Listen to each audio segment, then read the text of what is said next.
Hello, and welcome to this training, Gaining a Deeper Understanding of Dementia and Substance Misuse to Eliminate Stigma. My name is Jennifer Reeder. I'm a licensed clinical social worker, and I am here with the Alzheimer's Foundation of America. So we are very excited to provide this training to you all. We think that it's incredibly important to take a person-centered approach, a strength-based approach when we are supporting individuals with dementia. And unfortunately, there are many older adults, and the numbers are growing of older adults who are challenged by substance misuse, especially chronic alcohol misuse. And unfortunately, as well, there is stigma that is attached to dementia as well as substance misuse. So what we're really trying to do here in this training is to teach you all about what's truly happening for the individual to help us all eliminate stigma, because stigma truly does come from a place of just not understanding. And this is where education can be so incredibly valuable. So as I said, we're really excited to provide this training for you all. And here are the objectives. So the objectives are, we're going to define addiction and different forms of substance use. And we're going to identify the relationship between substance use and dementia, describe stigma and understand substance use and dementia-related stigma, assess different barriers to access and meaningful treatments for intervention, and then apply effective strategies to reduce stigma and in turn, increase the health and well-being of individuals with substance use disorders. So I just want to share a little bit about dementia. So dementia is a general term for any disease that causes a change in memory or thinking skills severe enough to impair a person's daily functioning. Most types cause a gradual worsening of symptoms over the course of years due to progressive damage to nerve cells in the brain caused by the underlying disease process called neurodegeneration. So these neurodegenerative diseases lead to abnormal protein buildups in the brain. An impact can be seen in the following areas: memory, judgment, motor skills, communication, mood, behaviors, as well as personality. But how much each of these areas is impacted greatly depends on where these abnormal protein buildups are occurring in the brain. And this also leads to what type of dementia someone is developing. So a little bit about Alzheimer's disease. So Alzheimer's disease is the most common type of dementia. About 60 to 70, possibly even 80% of dementia cases is Alzheimer's disease. Alzheimer's disease is a brain disorder that impacts memory, thinking, and language skills, and the ability to carry out the simplest of tasks. It is chronic, progressive, and a degenerative disorder. And there are two types. There's young onset and late onset. So young onset is also considered to be early onset. Early onset Alzheimer's disease is much less common than late onset. Only about 5 to 6% of individuals with Alzheimer's disease will develop symptoms before the age of 65. But unfortunately, those who do develop symptoms earlier than the age of 65, sometimes it can be in their 40s or their 50s. And we're learning more and more about what causes Alzheimer's disease, especially early onset. Early onset can be caused due to genetic reasons. There is a gene mutation that about 200 to 300 families in the world have this gene mutation. So if someone in your family has early onset, there's more of a chance that you may develop early onset versus if someone in your family has late onset Alzheimer's disease. Now, early onset is also, they're starting to find more and more of a connection between early onset and chronic alcohol misuse, which I'll talk about a little bit later as well. So women are more likely to develop Alzheimer's disease, and a big reason for that is because women tend to live longer than men do. And I'd say the highest risk factor of Alzheimer's disease is age. And there are other types of risk factors as well. I did just kind of want to show you, what the brain looks like with Alzheimer's. So as you can see, on the left is a normal brain and on the right is Alzheimer's disease. So what happens is that the brain just continues to shrink due to what the disease is doing to the brain. And it is at this point the sixth leading cause of death in the United States. So risk factors include head injuries, head-heart connection issues like high cholesterol, high blood pressure, anything that may be disrupting the blood flow that is going to the brain and bringing the brain nutrients. And then also, as I mentioned, substance misuse can be a risk factor, as well as chronic stress.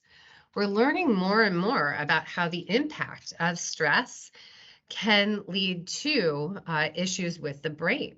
So repeated stress can have a huge impact on the brain, leading to physical and psychological issues. We're seeing that this affects the amygdala, the prefrontal cortex, and the hippocampus. So the amygdala is the emotional response center of the brain. And if you think about it, it makes sense, because if any of us are under a great deal of stress, if we're experiencing chronic stress, it's much more difficult to be able to manage our emotions. And then the prefrontal cortex. The prefrontal cortex is responsible for executive functioning, higher level of thinking and reasoning. So yet again, it can be very difficult to not only manage our emotions, but reason with what is worth getting upset. And then it's also affecting the hippocampus, which is responsible for memory and learning. But what's really important to note here is that the hippocampus is typically the first part of the brain that is affected by Alzheimer's disease. So this is where we're seeing how chronic stress can lead to an increased risk of dementia, especially Alzheimer's disease and vascular dementia. So one reason that may be happening is because repeated stress triggers persistent inflammation in the body. And chronic inflammation can lead to diabetes and heart disease, which are both risk factors of dementia, especially Alzheimer's disease and vascular dementia. And then also, the blood-brain barrier weakens and can become leaky, allowing inflammatory proteins into the brain. And as I mentioned before, what causes dementia are abnormal protein buildups in the brain. And then also third is that chronic stress affects hormones in the brain, including cortisol. And high and prolonged levels of cortisol have been associated with mood disorders and shrinkage of the hippocampus. During trauma, the sudden intense release of the stress hormone cortisol can actually overwhelm and kill some hippocampal cells. And this has been seen in the brain of war veterans. And so this could also explain why people who have experienced trauma may also experience memory loss because of how it's affecting the hippocampus. So this is all really important to know, because when we think about someone who has experienced chronic stress, especially if it is connected to dementia, especially connected to trauma, anyone who may have experienced trauma and doesn't receive the support or the treatments that may be helpful to them, unfortunately, it can lead to post-traumatic stress disorder. And we're starting to see that there is a bidirectional relationship between post-traumatic stress and dementia.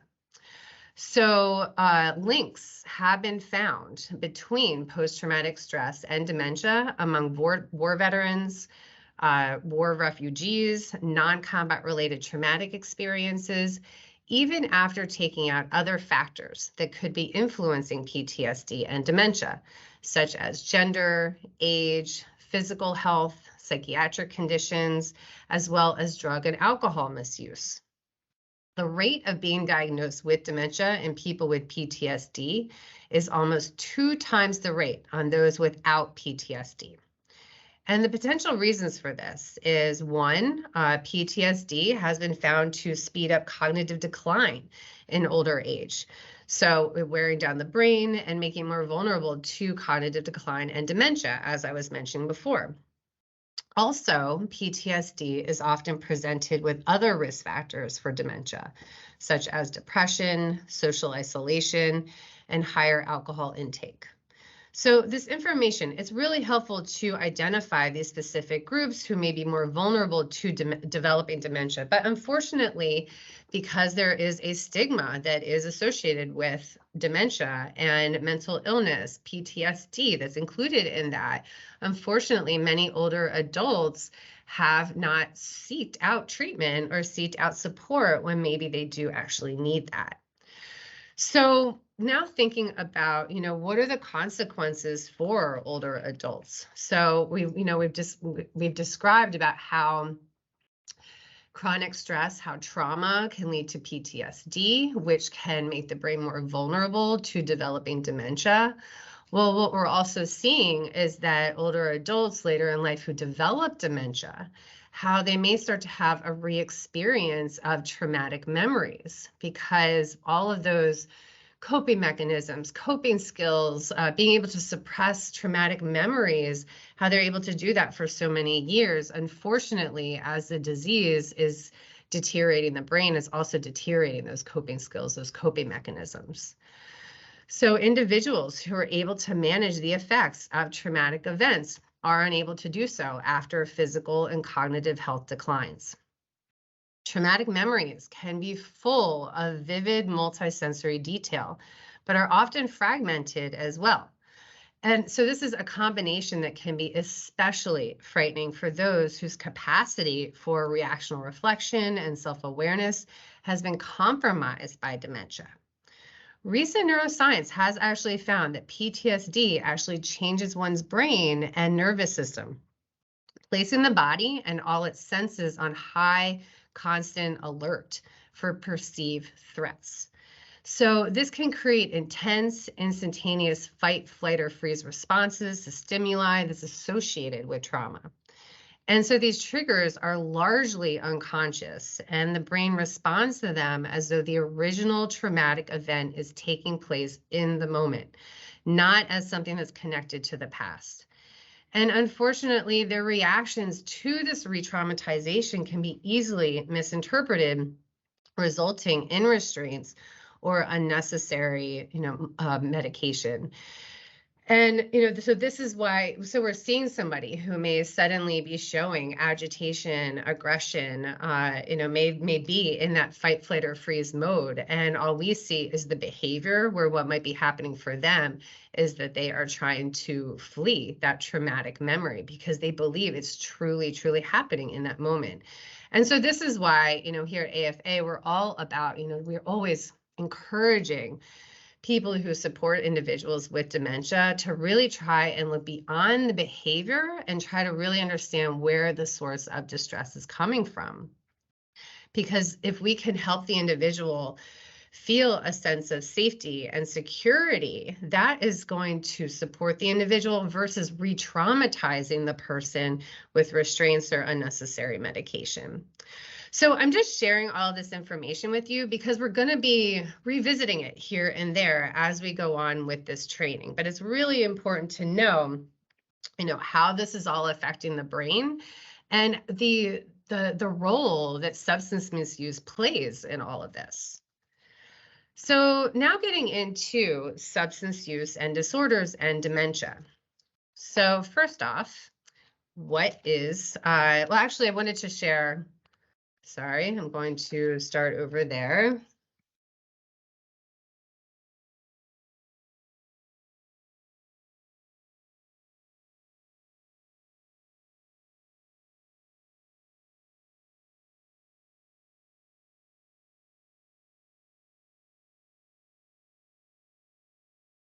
So now looking at substance use disorders and dementia. So in 2014, 1 million individuals 65 and older were found to have a substance use disorder. 978,000 was related to alcohol misuse, and 161,000 was related to illicit drug misuse. I do want to explain, though, that marijuana is included in the number of 161,000 because at this point, marijuana is still considered to be illegal on a federal level. And I'll talk a little bit more about marijuana and dementia later on. So substance use is also a growing public health issue among the nation's older adults. And there is a higher drug use rate among, sorry, I'm going to have to start over with that part too. I think I will just start over in this section right here. So now getting to substance use disorders and dementia. So in 2014, 1 million individuals 65 years and older were found to have a substance use disorder. Among those, 978,000 was due to alcohol, and 161,000 was related to illicit drug misuse. Now, I just want to add that within the number of 161,000, that does include marijuana, because at this point, marijuana is still considered to be illegal on a federal level. But so substance use is also a growing public health issue among the nation's older adults. And that's when we're talking about dementia being a growing public health issue. So is substance misuse. There is a higher drug use rate among baby boomers. So baby boomers are considered to be individuals who were born between 1946 and 1964. And this is in comparison with previous generations. So thus, there may be a whole cohort of older adults who may experience the negative consequences of substance use, including physical and mental health issues, social and family problems, involvement with criminal justice system, and unfortunately, death from overdose. Older adults are more likely than other age groups to have chronic health conditions and to take prescription meds, many times multiple medications, which may further complicate adverse effects of substance use. And unfortunately, when there are multiple medications, sometimes that means that there are also multiple prescribers. And when there are multiple prescribers, that can lead to a lack of communication. So what is a substance use disorder? So substance use disorders occur when the recurrent use of alcohol or drug causes clinically significant impairment, including health problems, disability, and failure to meet major responsibilities at work, school, home, family. And alcohol use disorder is the most common in the US, fueled by widespread legal access and social approval of moderate drinking. So a substance use disorder is a mental health disorder that affects a person's brain and behavior, leading to a person's inability to control their use of substances. About 10% of the US adults have had a drug use disorder at some point in their lives. And about 1/2 of those will also experience a co-occurring mental health condition, such as anxiety, depression, ADHD, bipolar disorder, personality disorders, or schizophrenia. And research suggests that there are 3 possible reasons for this. So one is that a common risk factor can contribute, common risk factors can contribute to both. So both can run in families, which suggests that there are certain genes that may be a risk factor, and environmental factors. So stress and trauma can cause genetic changes passed down through generations and may actually contribute to the development of a mental health disorder, a substance use disorder. So this is where we're kind of talking about like nature versus nurture, or is it possibly both?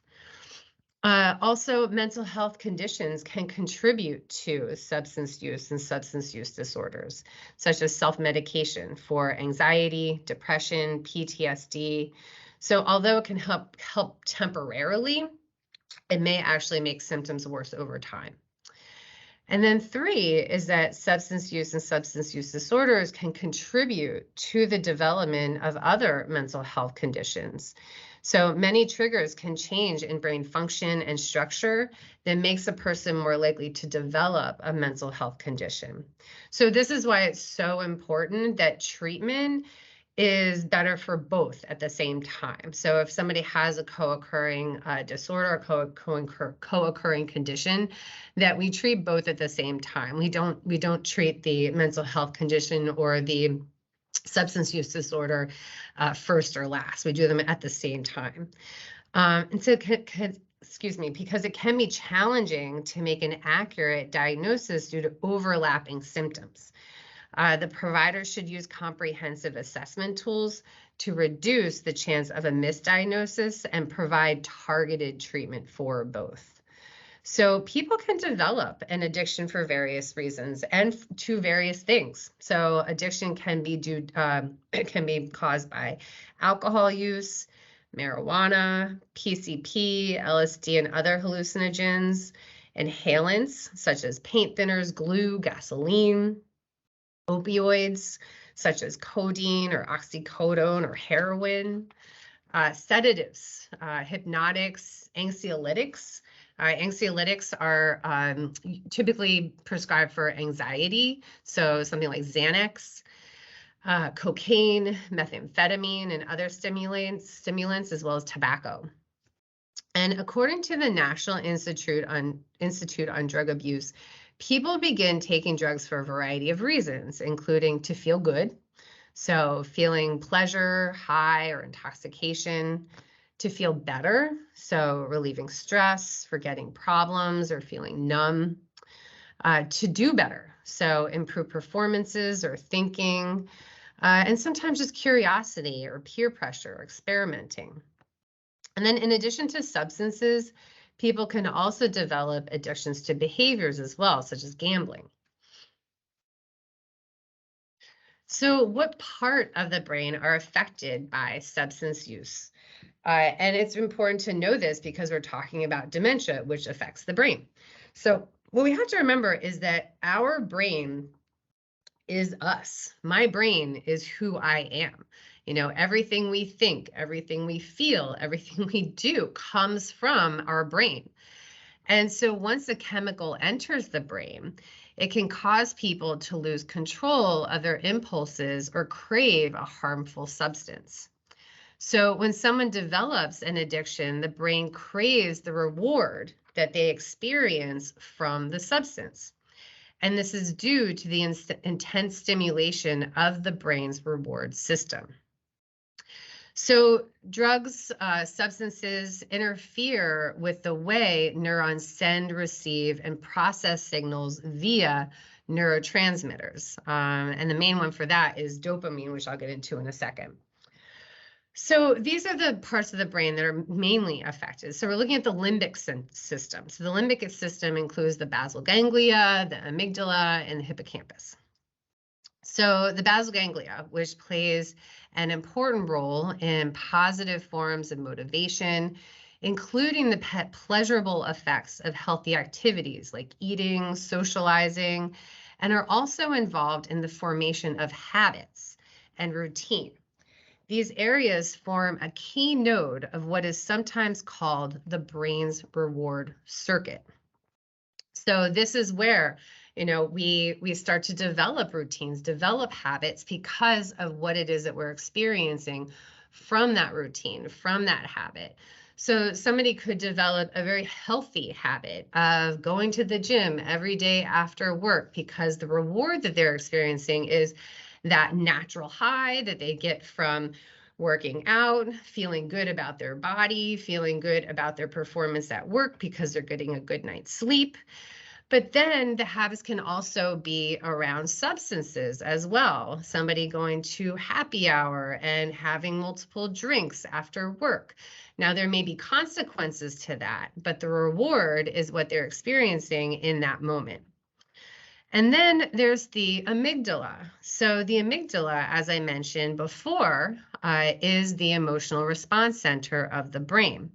So the amygdala plays a role in stressful feelings like anxiety, irritability, unease, which characterizes withdrawal symptoms, thus motivating the person to seek the drug or the substance again.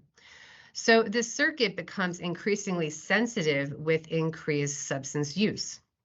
Over time, a person with substance use disorder uses the substance to get temporary relief from this discomfort rather than necessarily getting high. And then there's the hippocampus. So the hippocampus is also a part of the brain, just like the amygdala and the prefrontal cortex that are affected by dementia.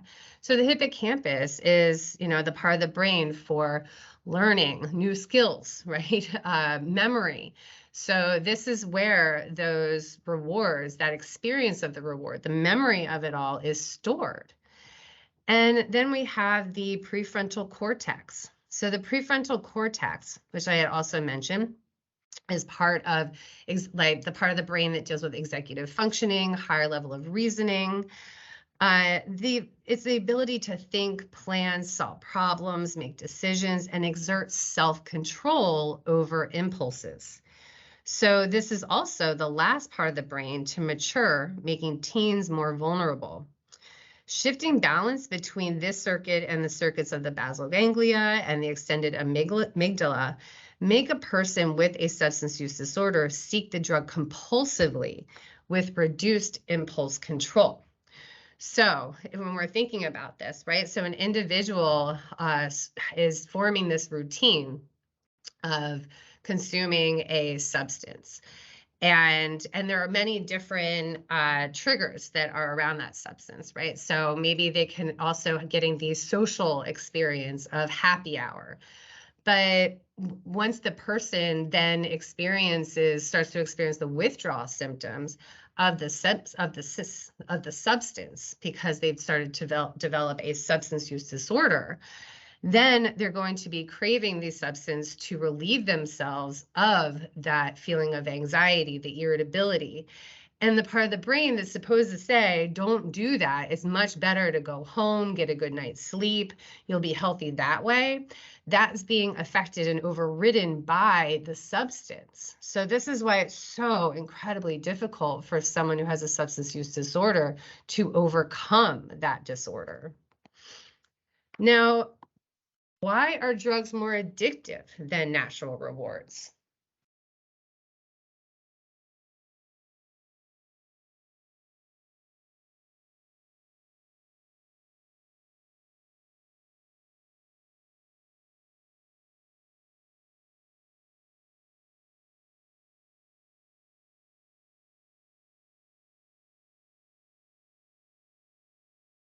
Now, why are drugs more addictive than natural rewards? So, difference between normal rewards and drug or substance rewards can be likened to the difference between someone whispering into your ear and someone shouting into a microphone.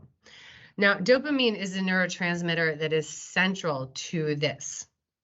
When someone engages in a healthy, pleasurable experience, there is a burst of dopamine. This signals something important is happening and that we need to remember this. Now, drugs or substances produce intense euphoria, and they also produce much larger surges of dopamine, powerfully reinforcing the connection between consumption of the substance, the resulting pleasure, and all the external cues linked to the experience. As I was saying, what are these other triggers that may be around the substance itself? So this teaches the brain to seek drugs or substances at the expense of other healthier goals and activities. And cues can develop in a person's daily routine or environment that triggers uncontrollable cravings whenever exposed to the cues.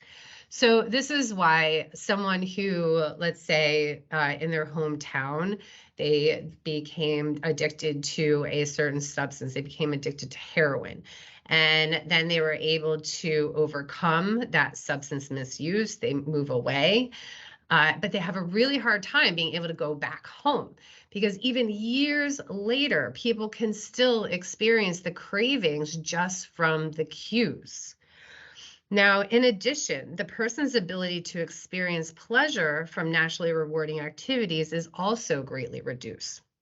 Reasons why those with a substance use disorder many times will eventually feel flat, without motivation, can feel depressed, and unable to experience joy from things that they found previously pleasurable.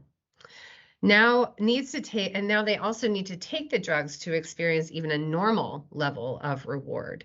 So it's this vicious cycle of needing to get high, which is also when someone has developed a tolerance. So I'm going to play this video for you all because I feel like everyone learns a little bit differently. And so I think so, like an illustration of this complicated process that I'm talking about might help you all. So I'm going to play this now for you. It's important to understand that everyone in the world has addictions, or rather natural addictions, to things that are good, like food, water, and sleep. These natural addictions are important for our health and survival, and without them, we would not hunger or crave the things we need to survive. Now, we aren't exactly born with these natural addictions. Our body creates them. Let's look at an example. When you bite into an apple, your brain says, yum. Your brain recognizes that this apple is good for you. It has nutrition, vitamins, and gives your body the energy it needs to survive. Whenever the brain recognizes something that's good, it releases a chemical called dopamine. Dopamine causes you to experience pleasure. It's what makes you feel good, like when biting into an apple. The brain releases this dopamine in order to teach the body that this is healthy and good for your survival, and that it should remember to do it again. Now, there are other things we do that can release the pleasurable dopamine, like playing video games, exercising, or reading a good book. However, the amount of dopamine released during these activities is less than what's released when we eat food. The brain does this so it can recognize which is more important. So if you go 2 days without reading a book, or 2 days without eating food, your body is going to crave the food over the book. As such, your brain creates what's called a hierarchy of survival, which ranks how important each of these things is to your survival. Now, there are some things that will not cause the release of dopamine, like eating soap or punching yourself in the face. The brain knows that these things are not good and therefore does not release the pleasurable dopamine because your brain does not want you to do it again. Now, let's look at alcohol, marijuana, tobacco, and other drugs. These are all classified carcinogens, proven to cause cancer and other fatal diseases. Now, your brain should recognize that these things are harmful to your body. However, these substances have special chemical characteristics that fool the brain into releasing dopamine, oftentimes in much greater amounts than the body has ever experienced before. Because of this, the body is fooled into thinking that these things are good and important, sometimes even more important than food, water, or sleep, and consequently hijacks the #1 spot in your survival hierarchy.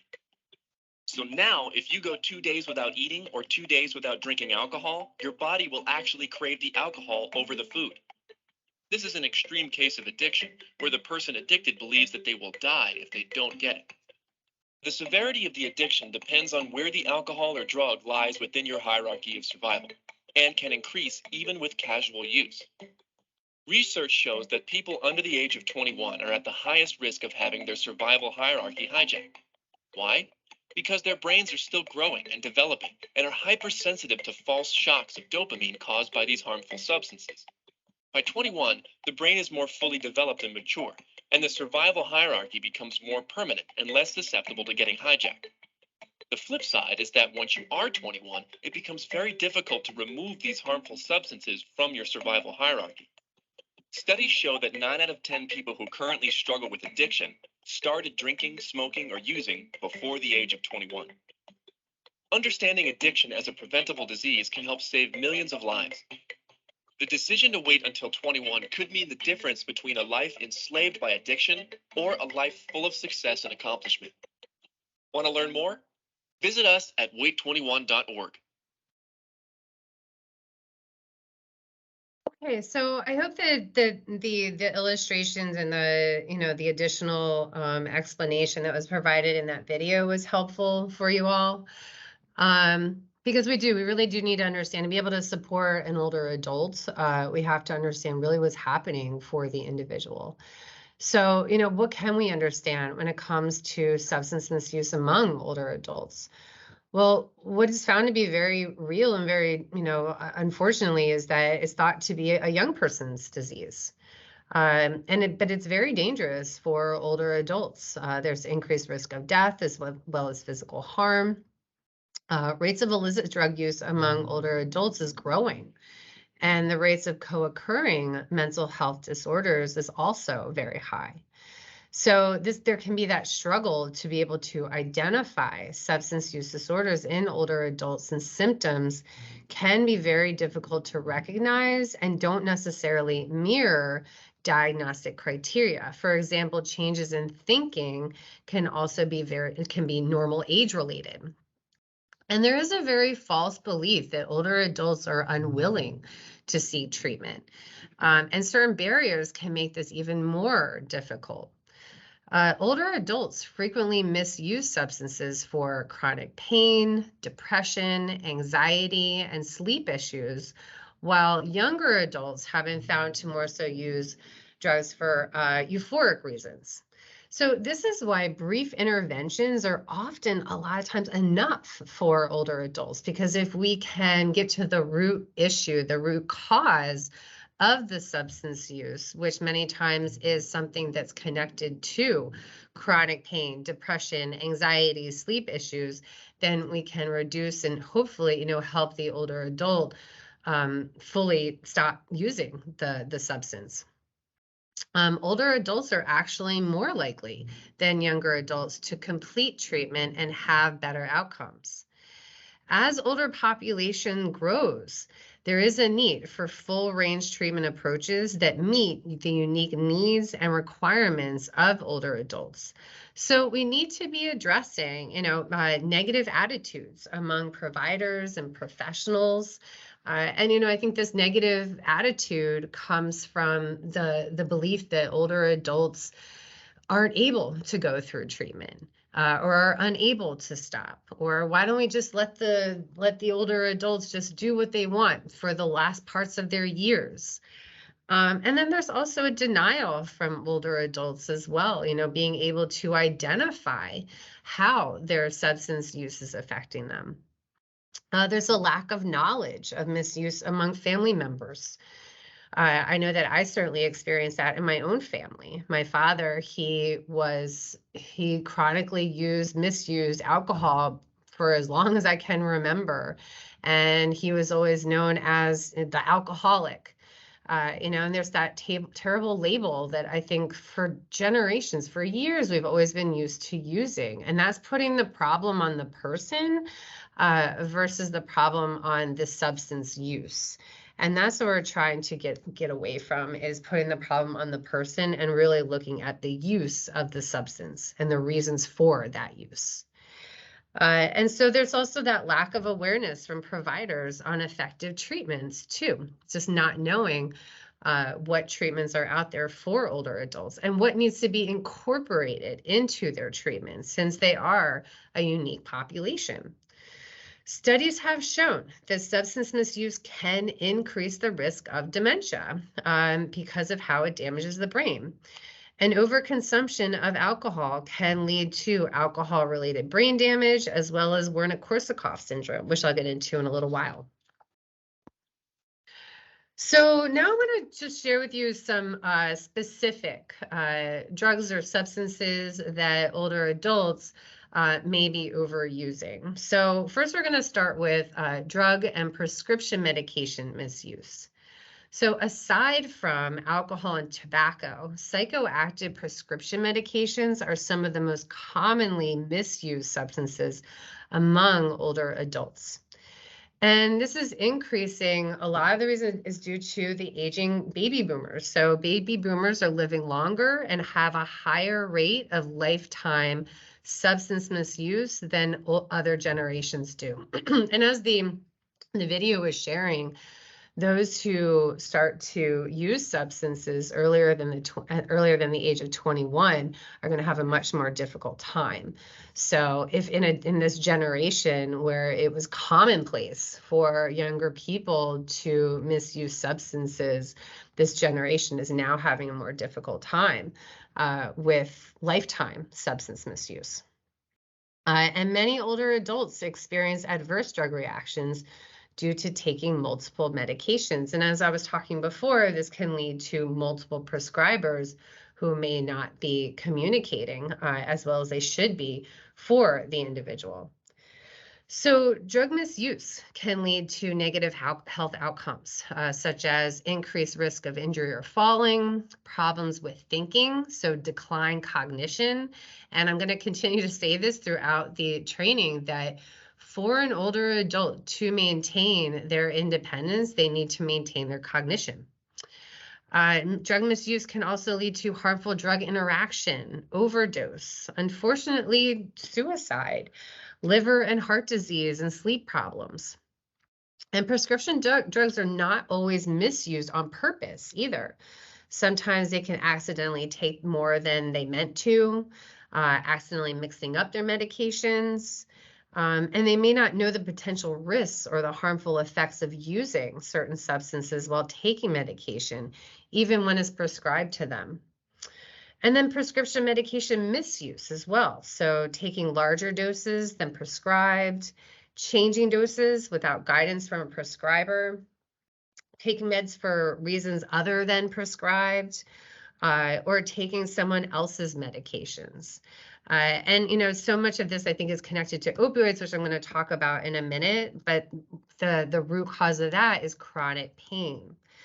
So, but before I get to that, I just want to share too that, benzodiazepines are mainly used to treat sleep issues and anxiety disorders, and they're thought to be safer than barbiturates. But benzodiazepines are also very high and have a very high rate of physical dependence. And it can lead to cognitive impairment, no matter how long that they are used for. The greater the dose, the greater the impairment. So, and there was something else. There was when I did this training once before, I had a counselor who helps with substance misuse among older adults. I had her talk with everyone, and she was sharing that, she was working in this community of older adults. It was like an assisted living community, and there were a bunch of ladies, and they called themselves the Gabby Girls because they were all on gabapentin. And this is something that I think is very well known in our society, that alcohol, drugs, substances bring people together too. It's something to talk about. It's something to compare notes on. And so this happens throughout life. It doesn't stop once you get older. I think that's as an example of the Gabby Girls. So this is where we have to support older adults in being able to replace what the substance is doing for them. And sometimes it can be a social thing. So how can we help them be able to replace talking about gabapentin? And that's a way to connect with somebody to a more healthy type of topic or activity to do together. But so there's also, thinking about drugs and prescription medications, opioids. So we can't talk about opioids without talking about chronic pain. Chronic pain affects 25 to 33% of older adults, which also increases in age, and they're less likely to recover from chronic pain. And older adults have the highest rate of chronic pain of any age group. There was a cross-sectional study using neuropsychological testing that revealed significant deficits in attention, memory, information processing, and executive functioning in patients with chronic pain, especially memory and executive functioning, all of which can affect a person's independence. And persistent pain shows quicker decline in memory as they age and more likely to develop dementia. So this is an indication that chronic pain may somehow be related to changes in the brain that contribute to dementia. There was a study of that was conducted among 10,000 participants aged 60 and over the course of a 12-year period. So they found that those troubled with moderate to severe pain in both 1998 and 2000 declined 9.2% faster in tests of memory function over the next 10 years than those with no trouble pain. And it also increased the likelihood of dementia, and therefore had a harder time with tasks of daily living, such as independently managing medications and finances. So yet again, older adults need to maintain their cognition to stay independent, yet 1 in 3 suffer from chronic pain. So this is why we really need to try to understand the relationship between pain and cognitive decline. So what we're seeing is that the potential overlapping could be opioid use. So chronic opioid use, chronic opioid misuse, and then also how pain is damaging the brain. So just like when I was talking before about chronic stress. So chronic stress can be due to the emotional turmoil, the emotional stress that someone experiences from chronic pain. So this is what I was saying, that we're always going to be kind of going back to that slide where I was talking about how chronic pain affects brain health. So this is how we're seeing that can also affect brain health, is through somebody experiencing that chronic pain. Now, opioid use can also damage the brain's frontal lobe. The brain's frontal lobe plays an important role in planning, attention, memory, and executive functioning. And so using this medication for a long period of time can lead to memory problems, loss of movement, poor judgment, an inability to concentrate, speech and language difficulty, poor planning and problem solving, as well as poor impulse control. All of these are very similar to symptoms of dementia. So this is now going to marijuana. And the reason why I say going to marijuana is because a big reason why senior citizens, why older adults are becoming the fastest growing population of marijuana users is because they're starting to replace marijuana. They're starting to replace their opioid medications with marijuana for their pain management. So marijuana has something of a paradox because there are some studies that show that it could potentially cause dementia, but then there are also other studies that say it may help dementia. So there was a study from the Journal of Alzheimer's Disease that showed that marijuana use among adolescents, and I believe it was adolescents from like 18 to 25 years old, they were showing that these individuals who use marijuana compared to those who did not had some lower blood flow in the hippocampus. So the belief was that chronic marijuana use could potentially block activity in this part of the brain and potentially damage areas of the brain that's pivotal to learning and memory. So the hippocampus, where typically is first affected by Alzheimer's disease. But then there are also other studies that show that there isn't much change, especially in adults. But regardless, I think while there may be a risk of developing dementia due to long-term marijuana use, they are finding that marijuana may actually be beneficial for those who already have dementia. And there have been studies that have shown that cannabis may actually be helpful in treating vascular dementia because it activates the brain and recovers blood flow to the brain. So as you can see, there's a lot of back and forth, complicated sort of outcomes from these studies that just show that there needs to be a whole lot more research. But there has been evidence that suggests that the utilization of marijuana products containing both THC and CBD, or CBD alone, has been found to be effective and safe for older adults who are showing agitation, nighttime wandering, irritability, even sometimes aggression that's associated with dementia. And it's shown to be well tolerated with very few short-term side effects. But further research absolutely needs to be made regarding the safety, the efficacy, and the variability of these marijuana products. And then also research presently is going on to see if marijuana can actually sharpen the brain and possibly slow the progression of Alzheimer's disease. So there's another video that I wanted to show you all, and this is it's a news clip about a gentleman who had dementia and how marijuana helped his symptoms. So I just wanted to share this with all of you. Treatment for Alzheimer's disease remains elusive, and so does an effective way of dealing with some of its worst symptoms, like agitation and aggression. But as Connecting Points Arun Roth reports, one family in Eastern Mass found medical marijuana helped significantly.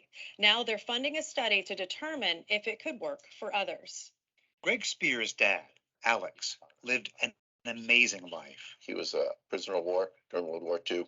He fought for the Dutch underground army and was captured at basically 14 and a half, 15 years old, and spent 3 years in the concentration camps. He survived because he learned to be a watchmaker. He used to fix watches for the German soldiers in exchange for food and water. After the war, Alex Spear turned from the nightmare of the Holocaust to the dream of America, bringing nothing but that skill with watches to start a jewelry store, raising a family, and then making his fortune in real estate.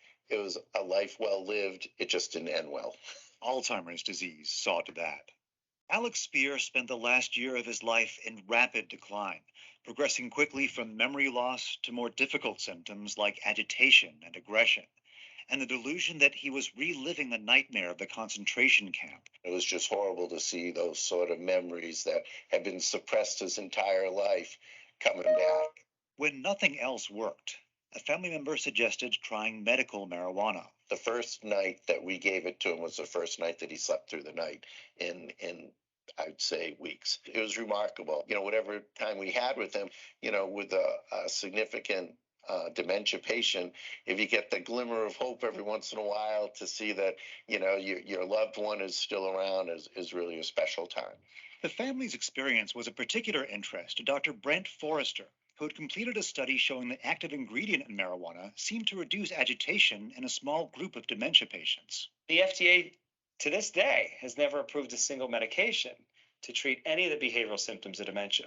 Any medicine we would use to help calm or reduce those symptoms is all off-label. And when it comes to marijuana, there's no federal funding for medical research. I kind of felt it was like a trial and error, with my father being kind of like the human guinea pig. But long before he got sick, Alex Spear started a charitable foundation that supports medical research. The Spear Family Foundation is now funding a study Dr. Forrester will design that will explore marijuana as a treatment for the behavioral effects of dementia. My father kind of lived his life, and one of his little mottos was, I want to leave the world a better place than I found it. Between the Holocaust and Alzheimer's, life took a lot away from Alex Spear, but even in death, he's found a way to give a lot back.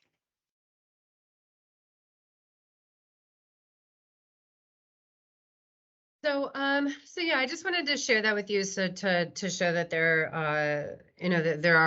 a lot of research going out there, not just about how to slow the progression of the disease and how to treat Alzheimer's disease, but also how to be able to help people with the symptoms that they're experiencing. And as you heard, this gentleman, he was experiencing what I was talking about before, about this bidirectional relationship between PTSD and dementia.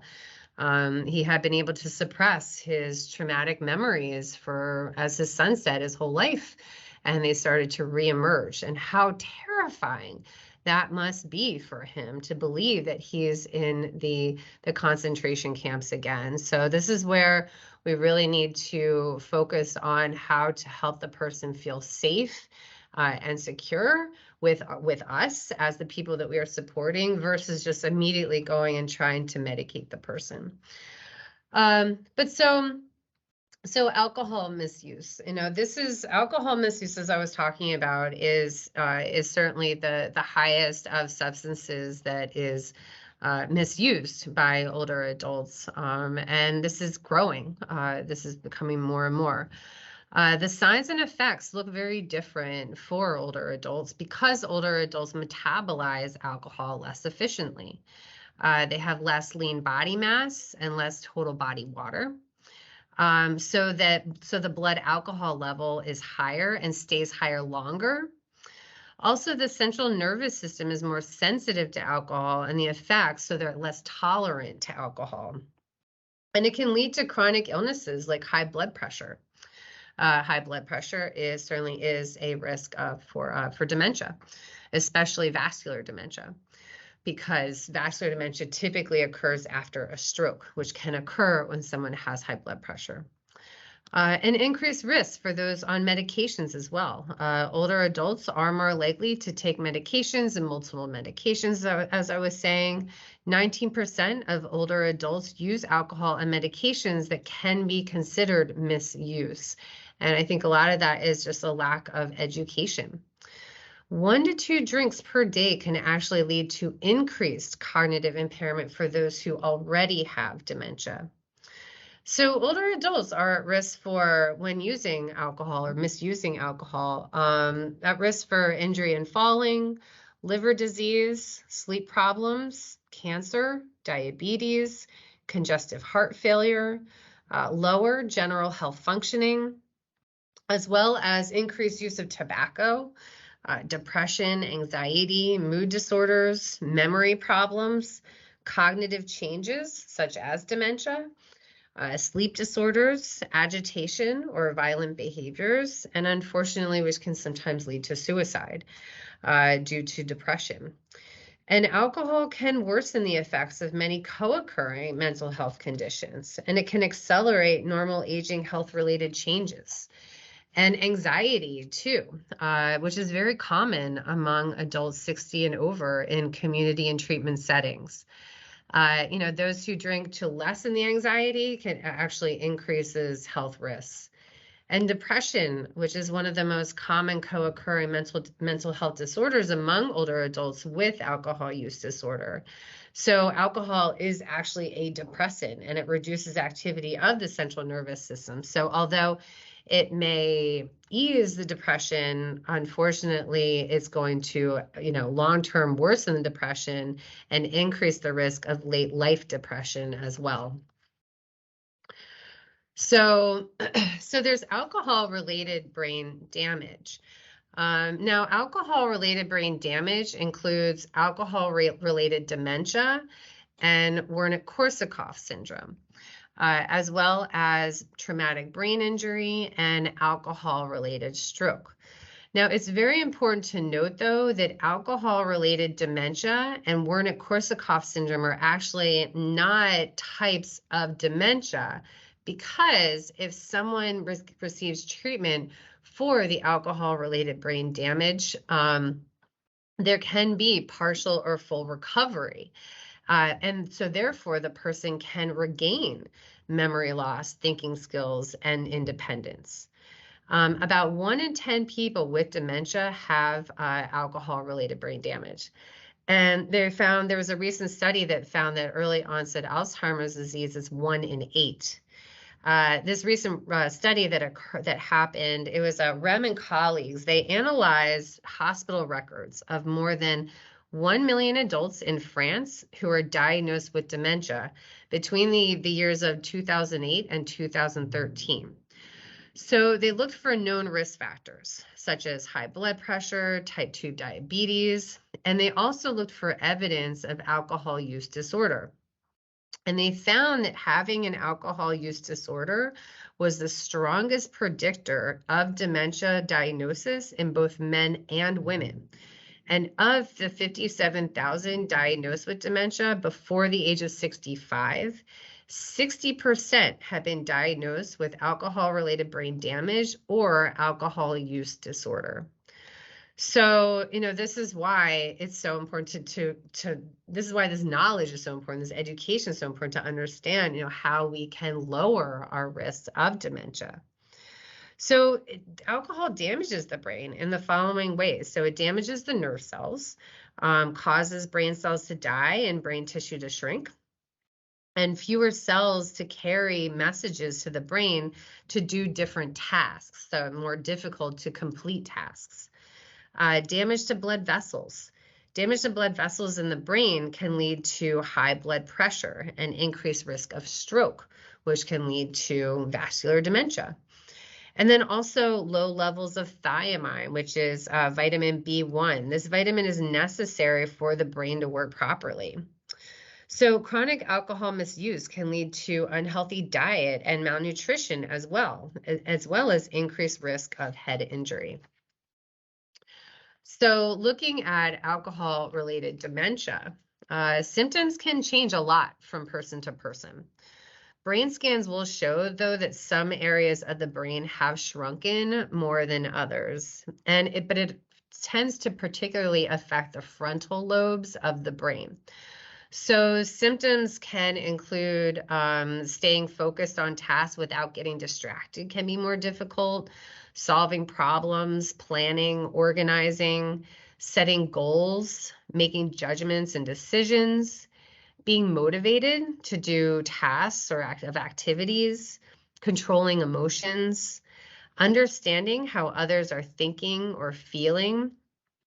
They may start to seem insensitive or uncaring, memory problems, sometimes unsteady on their feet, or more likely to fall over even when sober because it's damaging the part of the brain with balance.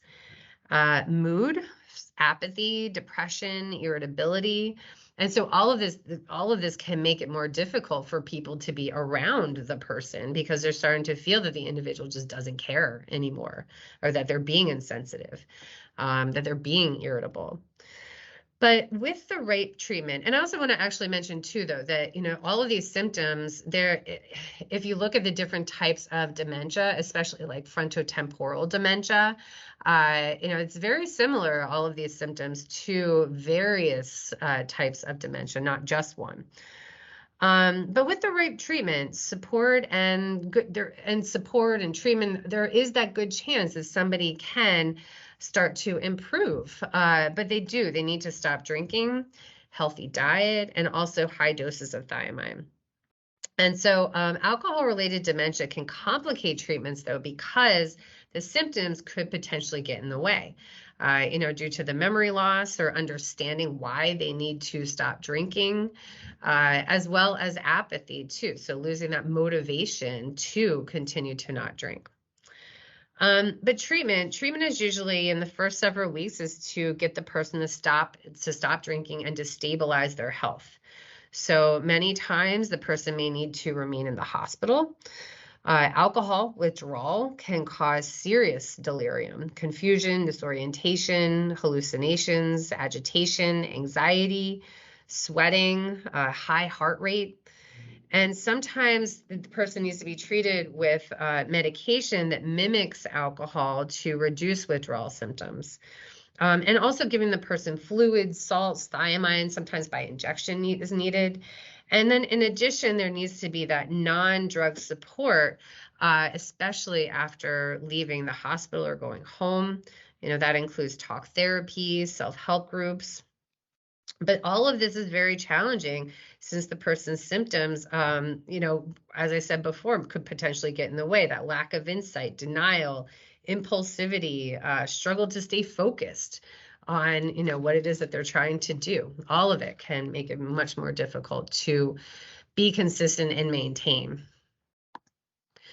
So, and then there's Werner-Korsakoff syndrome. So Werner-Korsakoff syndrome, this can also be caused due to dietary deficiencies, prolonged vomiting, eating disorders, or the effects of chemotherapy, because Werner-Korsakoff syndrome is caused by a thiamine deficiency, not directly caused by alcohol. So alcohol prevents thiamine from being properly absorbed in the body and increases the amount of thiamine that the body loses in urine. So the first stage is Wernicke's encephalopathy, which is intense inflammation of the brain. So symptoms, sometimes symptoms can be mistaken for alcohol withdrawal. The person is typically confused and disoriented, mild memory loss, difficulty controlling eye movement, poor balance, being unsteady and walking with legs wide apart, and also undernourished. The person may be underweight or they've lost a lot of weight in previous months because they're just not taking care of themselves. And diagnosis will often be carried out in the hospital since this is a very, very serious condition. But diagnosis can be challenging if the amount of alcohol consumption is unknown. But it can also be, I wouldn't say easily diagnosed, but if we know that a person has chronic alcohol use, then it's likely going to be this diagnosis. But treatment, so, stop drinking immediately and getting those high levels of thiamine, and then also referrals to outpatient services because the person's really going to need those supports when they're out back in the community. And then the second stage is Korsakoff syndrome. So the symptoms include memory loss, confusion, particularly memories after the syndrome started, yet distant memories sometimes are forgotten as well. And difficulty understanding and learning new skills, changes in personality, apathy. Sometimes persons start to become more talkative or repetitive behaviors. There can be a lack of insight into the condition. So even when they're experiencing large gaps of memory loss, they may still believe that their memory is intact. And this can lead to confabulation. So this is when a person's brain may fill gaps of memory of things that didn't actually happen. But we need to recognize that those memories are actually real to them. It's not that they're lying or anything like that. There can also be problems with concentration, planning, making decisions, or solving problems. And then diagnosis. So diagnosis can often occur in the hospital with other health conditions. Sometimes there needs to be a brain scan, but a lot of the times the symptoms and the history of the heavy alcohol use will lead to that diagnosis, as I was mentioning before. And so treatment will also include thiamine, and many other types of nutrition and hydration that may be needed for malnutrition.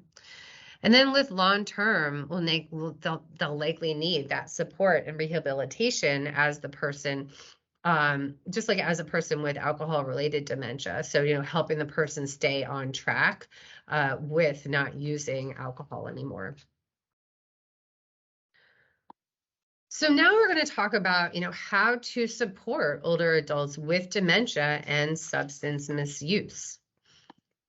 But we also need to address barriers to support and treatment. So older adults who misuse substances, as I was mentioning before, it's thought of as like a younger person's disease. And so older adults tend to be the invisible population. Older adults have frequent medical visits, so providers often don't recognize substance misuse in older adults, and they're less likely to say that they have a problem or that they need help. And so barriers and challenges can include providers believing that older clients don't have alcohol or drug problems later in life. As I was saying before, just let the person live how they want to live. They've lived this long, let them do what they want. Also, providers have negative thoughts and attitudes towards older adults. This plays into ageism. And ageism, unfortunately, is very real, especially in our society. Providers sometimes feel uncomfortable talking about substance use and misuse. So, not wanting to respect the person. I don't want to tell the person what to do. They are my elder. Sometimes family members feel uncomfortable asking older relatives to stop using substances. Grandpa, he's always loved his snifters of brandy in the evening. I don't want to take that away from him, or I don't know how to talk to him about it. Providers lack knowledge about substance and alcohol screening and assessment tools, always treating the co-occurring disorders together. And providers and family members misunderstand the difference between symptoms of substance misuse and similar symptoms of physical and cognitive decline or mental illness common in older populations, such as dementia, pain, anxiety, and depression. And then there is stigma. So stigma. Stigma is a very real thing here in this country. Stigma is very much, there is stigma that is connected to addiction, substance misuse, as well as dementia, as well as getting older. Stigma is a problem with many health conditions, ranging from HIV to many mental health conditions.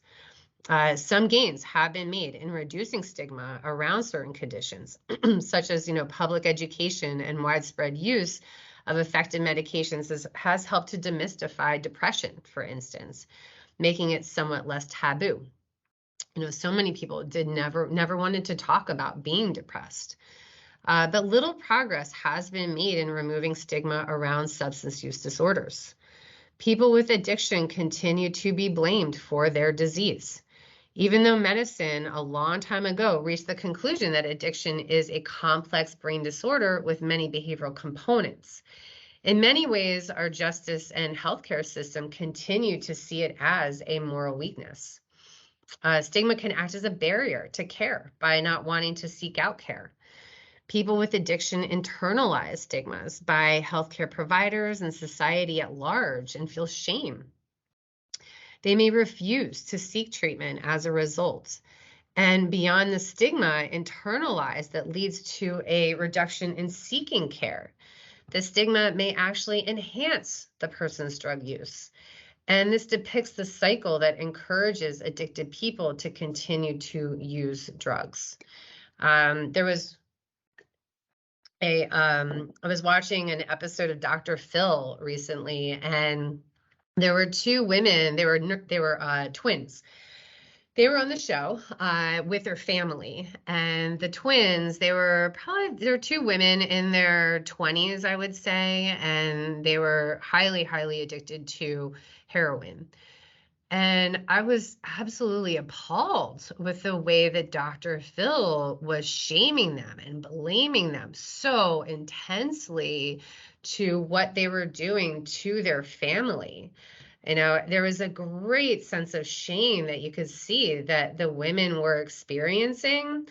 And what we need to remember is not about shaming or trying to convince the person of what they've done to their family.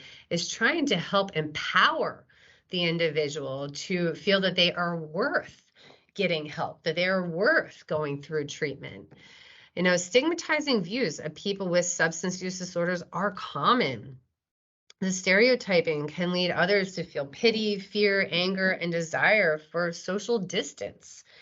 And then stigmatizing language can negatively influence healthcare provider perceptions as well. There is a documentary that I just recently watched. It's called The Waiting Room. If you haven't seen it, I highly recommend that you watch it. It's very, very good.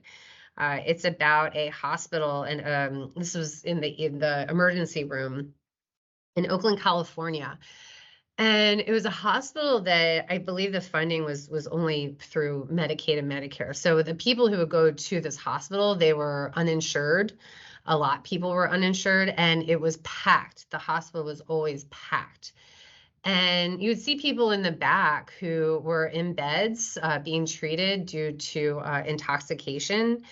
And then you'd see people in the waiting room who weren't being treated yet because there weren't any beds available in the back. And in the front, the waiting room, there was one gentleman who had a gun wound. He had been shot.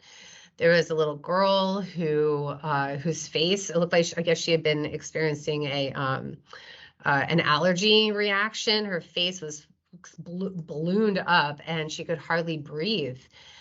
And I was just really, really touched and very impressed with how the hospital staff, did not show any type of judgment or shame tour the individuals in the back who are using the beds due to intoxication.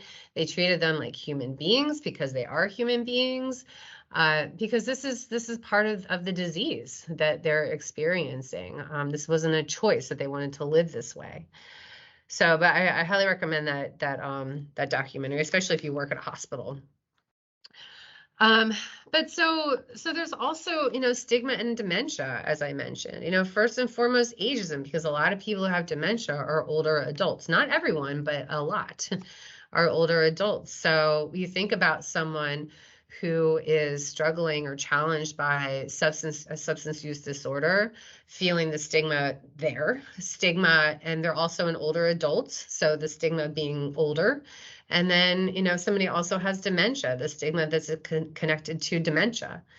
So, ageism has long been in existence. Fear of and distaste for growing old are inherent in the human experience.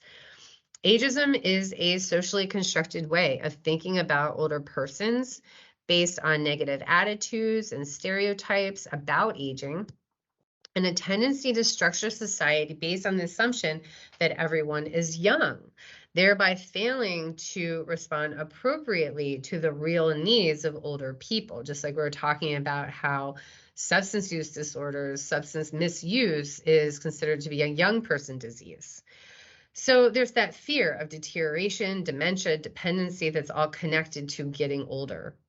Our society many years ago, if ever, there was that experience of older adults being valued for their experience, their knowledge, but now unfortunately being seen as a burden and dependent on their community. And then there's the stigma that's, connected to dementia. There are many cultures that see dementia and mental illness as well as bringing shame to the family. But, all of that is just a lack of understanding about what the disease is and what's happening for the individual. But all of this contributes to delayed help seeking and a lack of adequate support from the healthcare system, because there's that lack of thorough, comprehensive education for not only the individual, but the family as well. So how can we change stigmatizing behavior? Well, we need to avoid assumptions and take that person-centered approach, really trying to understand the individual, trying to understand the person. I live in New York City, and there's so many people out on the street who don't have homes, who are obviously, you can tell that they are struggling with a substance use disorder. And so many people look at these individuals like they're a nuisance.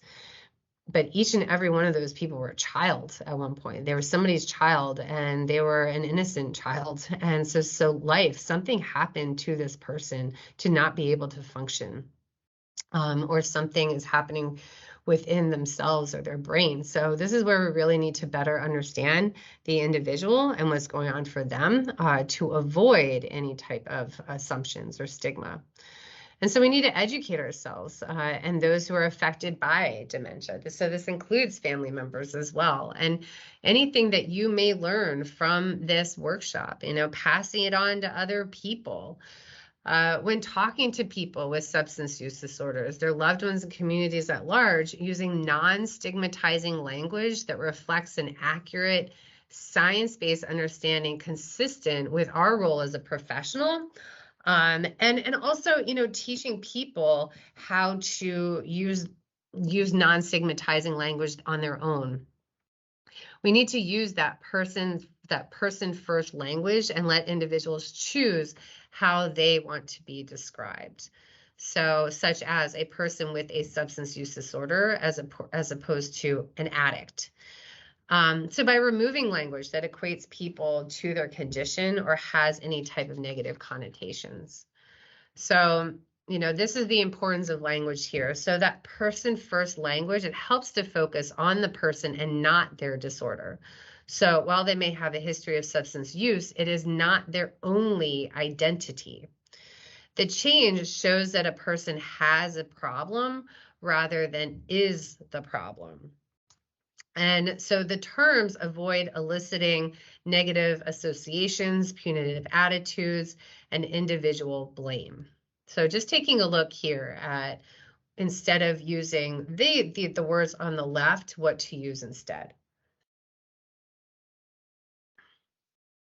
As I said, when I was, for many years, decades, I would say, I always thought about my father as an alcoholic, but that puts the problem on him versus the substance use. So he is a person with an alcohol use disorder. And that really does help then to be able to separate the disease from the person. And that's what we're always trying to do in dementia care as well when we're supporting family members, is teaching the family how to be able to separate the disease from their loved one, because unfortunately, especially with Alzheimer's disease, people can become, aggressive, agitated, irritable. Their personalities can start to change. And so, really being able to separate the disease from the person is so incredibly valuable to maintain that connection with them.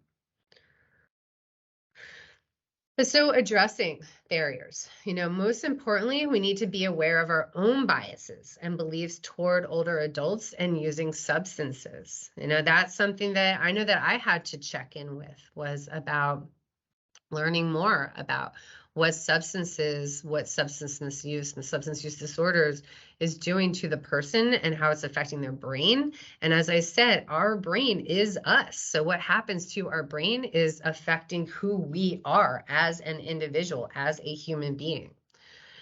Educating older adults about appropriate use of medications and substances. Instead of just providing older adults with prescription medications, we really need to educate them about what the medication is and the side effects, and making sure that they're not using the medication with something else. Teaching family members about the warning signs of substance misuse. So when does it become, just a habit to a very unhealthy habit? Use of empathy and non-judgmental language when discussing concerns. So, this is where we have to ask about overall health and well-being and supports, not just saying, how is your substance use going? We want to know about everything about the individual. And this is where, that's that comprehensive sort of holistic treatment, is looking at the entire person. I feel like for too long, when we think about medicine, we've always been separating the body and the brain, but it's all connected. So is mental health. Mental health is physical health. Physical health is mental health. And so creating that safe space for older adults to share concerns and questions, because I think, older adults, I think one of the greatest fears that people are going to take away their independence, and independence means choice. So if a person feels like we're trying to take away their choice, that's taking away their independence. So how can we help them be able to achieve what they want for their lives, so they can feel that we're partnering with them versus trying to take over?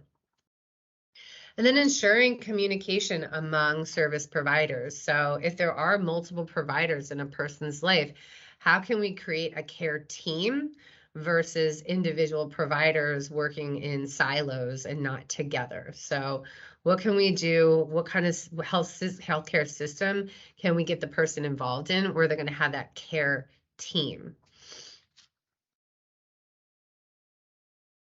And then a recovery plan. So a person's recovery plan is unique to the person's specific needs and may include strategies outside of formal treatment. So these may include hospitalization for medical withdrawal management, because if somebody has been using for a long time, it would be very, very dangerous for them to just stop with no type of supervision or management around the stopping of the substance. Therapeutic communities, outpatient medication management, outpatient programming, residential treatment centers, mutual aid groups like Alcoholics Anonymous, which obviously needs to change as well because it's called Alcoholics Anonymous. So everything really needs to be able to, I think, upgrade on the ways that they use their own language. And then self-help groups too.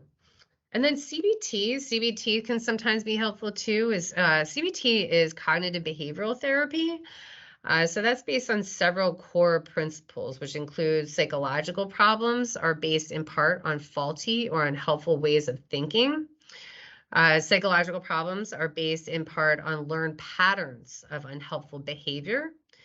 And then people with psychological problems can learn better ways of coping with them, thereby relieving their symptoms and becoming more effective in their lives. So sometimes CBT can be helpful in treating somebody with a substance use disorder. Sometimes dialectical behavior therapy can be helpful too. Dialectical behavior therapy is a modified type of cognitive behavioral therapy. Its main goal is to teach people how to live in the moment, develop healthy ways to cope with stress, regulate their emotions, and improve their relationships with others. So DBT was originally intended to treat borderline personality disorder, but has been adapted to treat other mental health conditions. And so it can help people who have difficulty with emotional regulation or exhibiting self-destructive behaviors. So, which can all lead to using substances that maybe the person shouldn't be. And then assertive community treatment, that can be helpful too. This emphasizes outreach to the community and an individualized treatment approach. Therapeutic communities, as I had mentioned, that's like residential treatment focuses on helping people develop new and healthier values, attitudes, behaviors.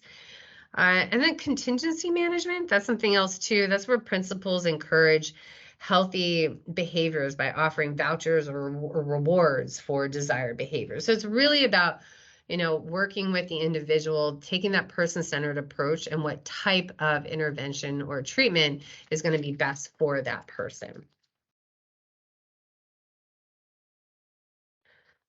And then all in the family. So, addiction affects the whole family, both short and long term.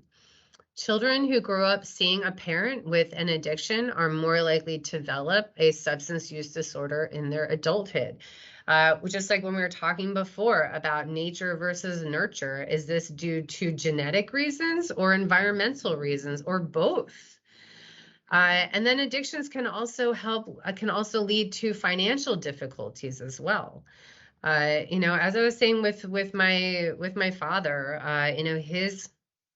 his alcohol misuse, his chronic alcohol misuse led to bankruptcy, led to me getting kicked out of a private school because we couldn't afford it. It really did affect the entire family. And I think something that helped me gain a deeper understanding of my father was education.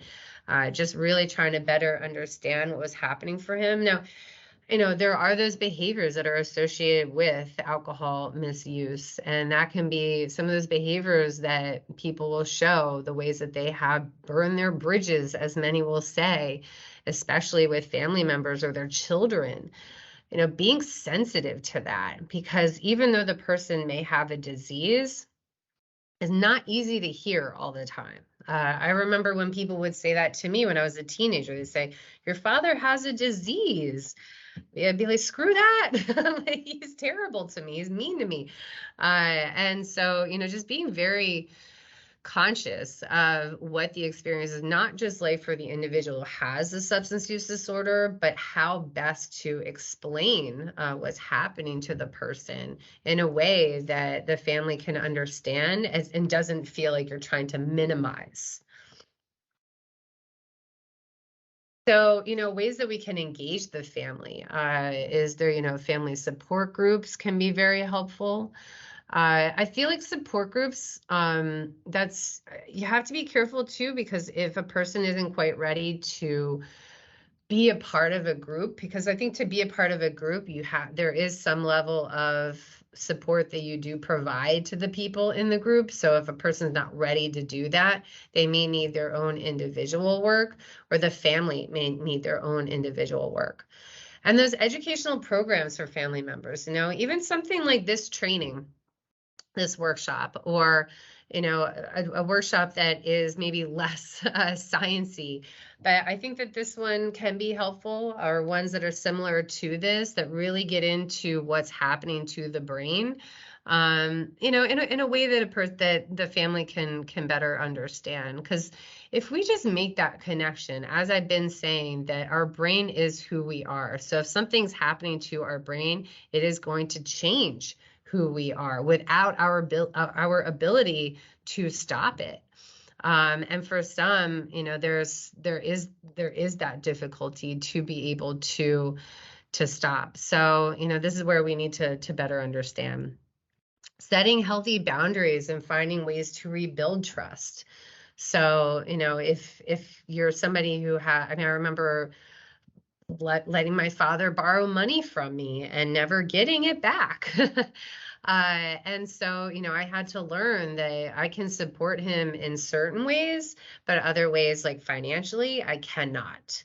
I will help get him set up to, with financial management services, but I will not lend him money. So, being able to set those healthy boundaries that will be able to regain that trust without setting him up for failure. Learning communication methods. So, and especially if a person unfortunately has developed dementia, we're always trying to teach family members and individuals who are supporting a person with dementia different ways of communicating, because the person may need that. They may need our assistance to communicate with them because of damage to the brain. So not being able to communicate the way that they were able to before. Avoiding confrontation, but having an open discussion. I was a family therapist for quite a while. And I remember working with families, and when it came to confrontation can be really, really helpful sometimes. There's sometimes that person in the family who has the family role of trying to subdue everyone when they start to see that confrontation is starting to arise. Well, sometimes confrontation can help to bring out what exactly is happening for each individual within the family. Bring it to the table. Let everybody know what's happening so that we can then figure out exactly what we're working with. What is it that we need to help heal?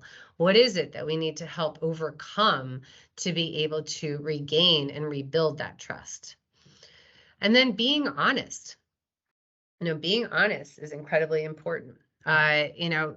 Just using my father one more time as an example, we just recently, I'd say a couple months ago, I finally shared with him what my experience was like growing up with him, having his, chronic alcohol misuse, and how it truly, truly affected and continues to affect certain ways in which I interact with other people. And so, being honest, I value that conversation almost more than any other conversation I've had with him, because we were both so very honest.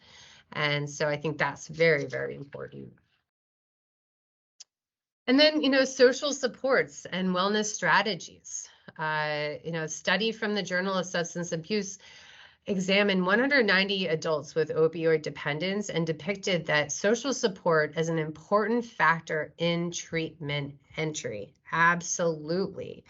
That is something that my father is dealing with right now, is trying to regain his social connection with others. For so long, because he's just recently stopped drinking because of health reasons. But the way that he would connect with people was going to a bar, buying people drinks, even when he had no money whatsoever.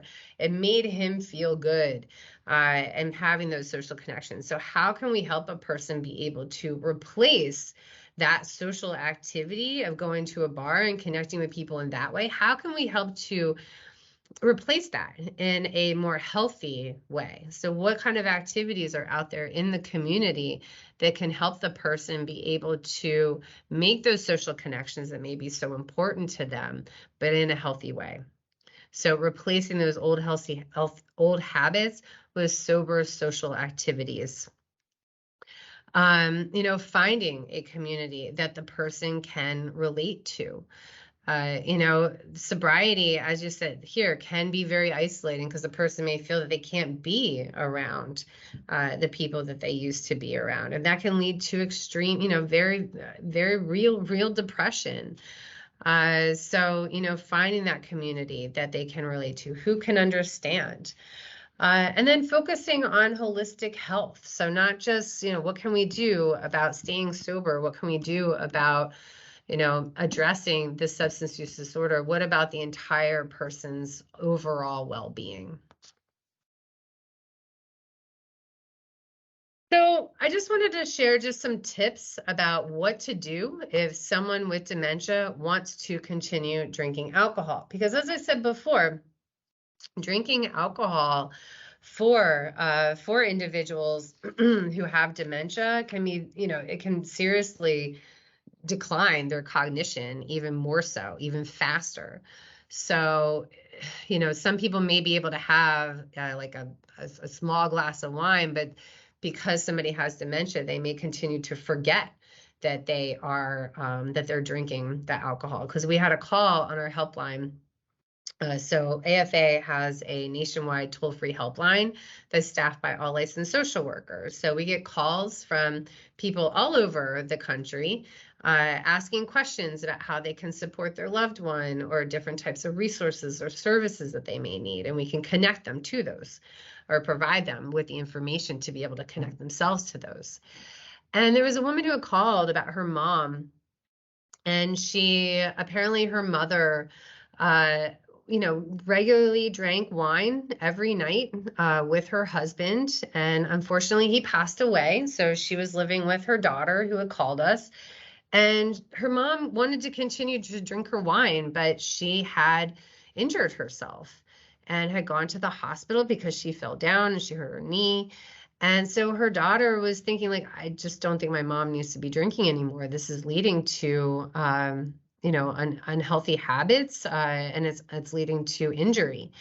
And her mom was also becoming increasingly agitated and irritable, especially in the evening time. So, we know for individuals who have Alzheimer's disease may experience sundowning, which can occur in the later evening. So, and alcohol can intensify those symptoms that someone's experiencing from sundowning. So we were trying to help her, identify different ways that she may be able to help her mom stop drinking because her mom really didn't want to stop. So here's just some suggestions on helping someone with dementia stop or reduce drinking. So, you always need to first talk with the person's doctor, because if the person has been chronically drinking for their entire lives, as I was saying before, it can be very dangerous for them to stop cold turkey. So, first talk with the person's doctor about how best to do this. If the person really shouldn't be, just not stop drinking alcohol altogether at once, there may be that need to start with the watered down method. So that's where you add water to a person's alcohol, or adding juice to a person's alcohol. Identifying the triggers. So what are the triggers? Is it the time of day? Is it when the person is stressed out? And if it's the time of day, exploring activities, getting out of the house at that time of day. Let's say the person is used to having their snifter of brandy at 5 o'clock in the evening, or just like this woman, her mom was used to having her glasses of wine around 5 o'clock. So, part of what we were talking with her about was, what can you do to replace the wine? So, because if we can't just take anything away from someone, we always have to replace it. So what are some things that they could do to be able to get out of the house, do things together? Being aware of your limits is so very important as well, and having that safety plan in place.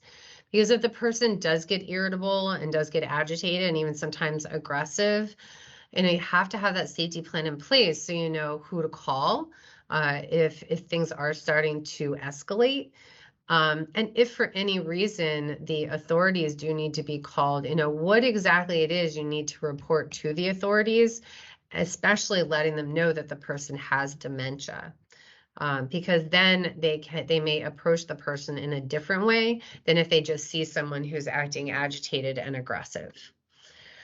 Sometimes you need to clear the home of all alcohol. And something that's important with that is informing family and friends so that the person doesn't go to their house and drink their alcohol.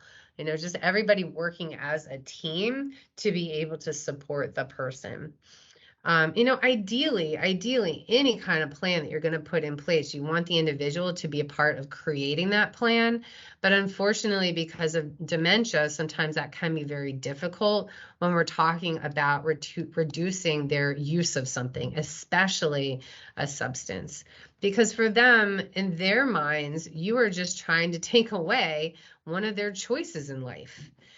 Limiting access to money so that the person may struggle with, they may be wanting to get their own alcohol, or sometimes you have to. I've heard before about families informing stores in their community about, like my mom may be trying to buy some alcohol. Let me know when she's going to do that. It really depends on what town you're living in, or if you're living in a city or a small country town. But then also trying to substitute non-alcoholic drinks as well. So, there are a lot of non-alcoholic drinks out there that taste like they may have alcohol in them. So, trying that as well. I think the goal is really to be able to reduce or stop the drinking without adding increased pressure and conflict between you and your loved one, or between you and the person that you are supporting. So, just to wrap things up here, I just want to say, our brains are the most resilient organs in the body. Some things to remember is that dementia does not equal alcohol-related brain damage. Alcohol-related brain damage is not the end all be all. Our brain can heal.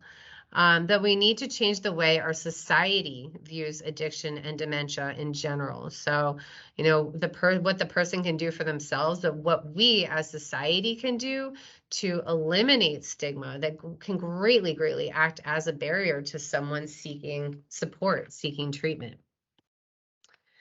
The last thing I want to say is that MRI studies have shown that lost gray matter volume due to chronic alcohol misuse begins to regenerate in as little as 2 weeks of abstinence. Just as brain damage leads to cognitive impairment, healed brain tissue leads to improved cognitive performance.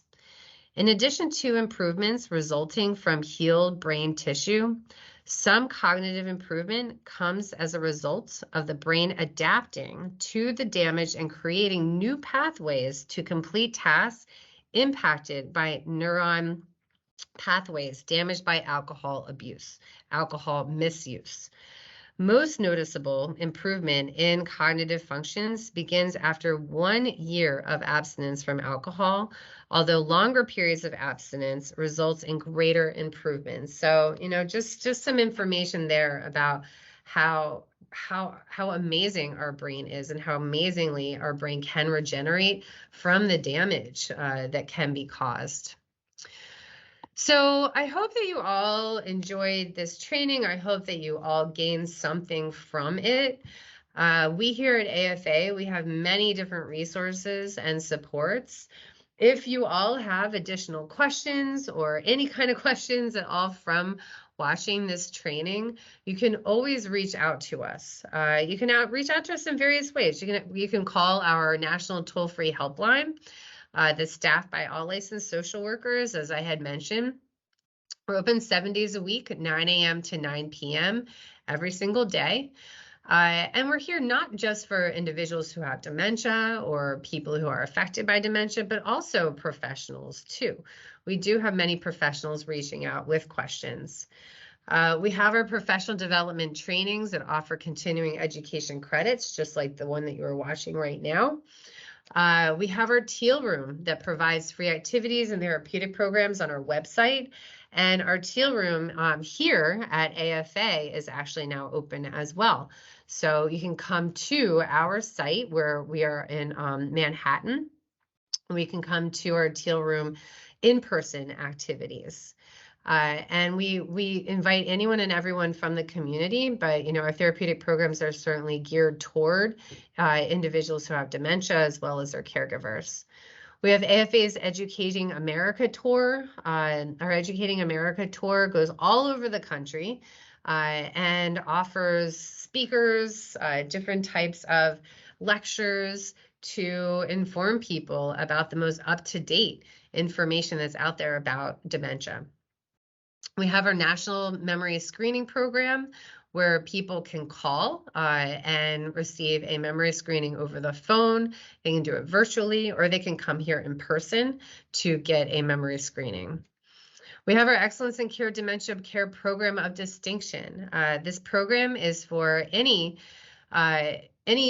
facility that offers dementia care. So they go through a very rigorous application process with us, as well as an on-site in-person assessment of the facility. And if they meet our standards, then they receive our distinction award. We have our Care Connections monthly webinar that is available. We have that the second Thursday of every month. And our Care Connections monthly webinar is awesome. It's geared towards caregivers, but many professionals do attend as well. We cover all different types of topics. We have lawyers, we have doctors, we have specialists come on to talk about anything and everything that is related to dementia. We offer support groups through our national toll-free helpline. And then we also have our Alzheimer's Today magazine. In regards to our professional trainings, we do offer our professional development trainings with continuing education credits. We offer those as live interactive webinars the third Wednesday of every month. So you can check those out by going to our website or give us a call at 866-232-8484. So I just want to thank you all so very much. You can always reach out to me directly, Jennifer Reeder, licensed clinical social worker and the Director of Educational and Social Services. You can see my email address, and you can always reach me at the main number. So again, thank you all so much for attending this training. I hope you all have a wonderful rest of your day or rest of your evening, whatever time of day it is that you're watching. Thank you all so much.